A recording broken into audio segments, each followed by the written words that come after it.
राज्याच्या सध्या महावितरणाच्या smart meter विरोधात ठिकठिकाणी संतापाची लाट पाहायला मिळत असतानाच बुलढाणा जिल्ह्यातील जळगाव जामोद तालुक्यातून या विरोधात एक अतिशय अनोखं आंदोलन समोर येत आहे। जामोद येथील संतप्त नागरिकांनी थेट आपल्या घरांमधील स्मार्ट विद्युत मीटर स्वतःच काढून ते महावितरण कार्यालयात नेऊन जमा केले।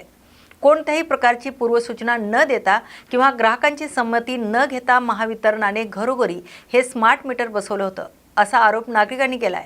आज अचानक नागरिकांनी स्वतःच्या हाताने हे मीटर काढत थेट महावितरणाच्या टेबलावर आणून ठेवल्यामुळे अधिकाऱ्यांची चांगलीच तारांबळ उडाली। या अनोख्या आंदोलनानंतर नागरिकांनी शाखा अभियंता आणि सहाय्यक अभियंता यांना आपल्या मागण्यांचं निवेदन सादर केलंय।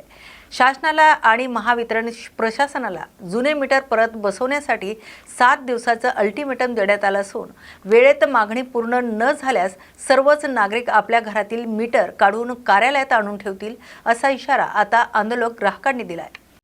जामोद येथील आम्ही सर्व नागरिकांनी एमएससीबी महावितरणच्या जे स्मार्टच्या नावाखाली नवीन मीटर बसवण्यात चालू आहे त्याचा विरोध व निषेध म्हणून लावलेले मीटर सर्व ग्राहकांनी स्वतः काढून आज एमएससीबी ऑफिसला जमा केले आहेत। हे मीटर काढताना विशिष्ट तांत्रिक टेक्निकल ज्याला जमते त्याच्या हातून काढलेले आहेत। यामध्ये कुठलाही जीवितहानी होणार नाही किंवा कुठलाही त्रास होणार नाही पूर्ण काळजी घेऊन हे मीटर काढलेले आहेत। आणि एमएससीबीच्या अधिकाऱ्यांना ते सूचना दिलेली आहे की हे मीटर आम्ही काढलेले आहेत, जे तात्काळ आमचे जुने मीटर जे इथे कचऱ्यामध्ये पडलेले आहेत ते तिथे देऊन आम्हाला परत जुने जसे आहे तसे बसून द्या। तसेच ज्या लोकांनी आज प्रातिनिधिक स्वरूपात 10 ते 15 लोकांचे मीटर इथे जमा केलेले आहेत, जर 7 दिवसाच्या आत महावितरणच्या कर्मचाऱ्यांनी जुने मीटर बसून दिलेले नाहीत तर गावात जेवढे स्मार्ट मीटर लावलेले आहेत ते सर्व मीटर सर्व लोक अशाच प्रकारच्या तांत्रिक लोकांची मदत घेऊन इथे आणून जमा करतील अशी त्यांना सूचना दिल्या आहेत। आणि त्यांनी पण मान्य केलं आहे की आम्ही 7 दिवसाच्या आत यावरती तुमचे मीटर बदलून देऊ।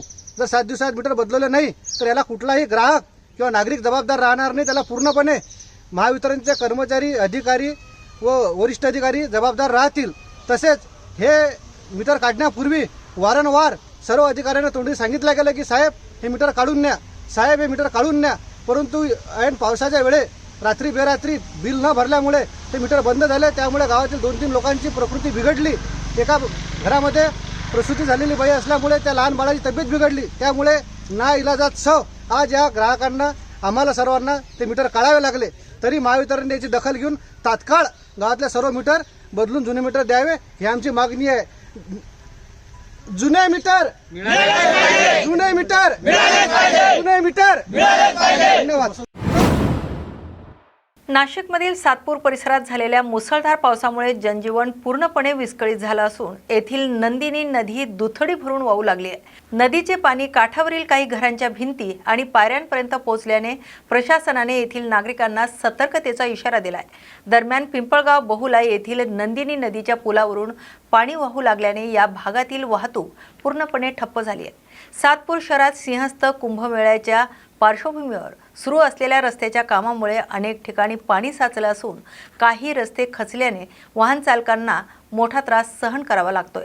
या परिस्थितीमुळे सातपूर परिसरात सुमारे 2 किलोमीटरपर्यंत वाहनांच्या रांगा लागल्या असून पिंपळगाव बहुला जकात नाका परिसरात पडलेल्या मोठ्या खड्ड्यामुळे या वाहतूक कोंडीत आणखी भर पडली आहे। पावसाचा जोर अद्याप कायम असल्याने प्रशासनाने नागरिकांना अत्यावश्यक कामाशिवाय बाहेर न पडण्याचे आणि नदी नाल्यांच्या परिसरात जाणे टाळण्याचं आवाहन केलंय।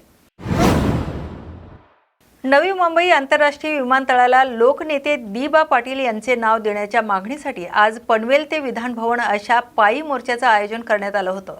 मात्र या मोर्चाला पोलिसांनी परवानगी नाकारल्यानंतर पनवेलमध्ये आंदोलन चांगलंच चिघळलंय। मोर्चाला बंदी घातल्याने संतप्त झालेल्या आंदोलकांनी पोलिसांच्या गाड्या अडवत तीव्र घोषणाबाजी सुरू केली।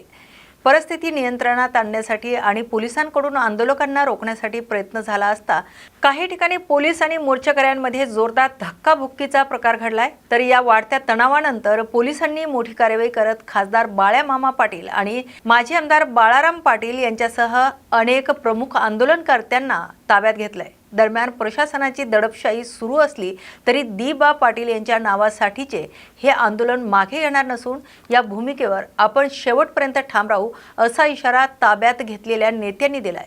परिसरात सध्या मोठा पोलीस बंदोबस्त तैनात करण्यात आलाय।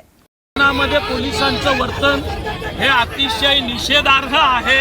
पोलिसांची भूमिका ही दडपशाहीची आहे आणि रायगडच्या पनवेल उरणाच्या भूमीला ही भूमिका मान्य नाही आहे। सरकार आमचा निर्धार आम्ही आंदोलन करायचा प्रयत्न करणार। पोलिसांनी अडवलं तर त्यांनी आम्हाला अटक करावं, पुढची कारवाई करावी, पण आम्ही आंदोलनाच्या भूमिकेवर थांबू। सरकार आमसे डरती है, सरकार आमसे डरती है। आजच्या या ताज्या घडामोडी या विशेष बातमीपत्रात आपण येथेच थांबतोय। अशाच नव्या आणि ताज्या अपडेटसाठी पाहत राहा न्यूज मराठी 24/7। नवा भारत नवा विचार।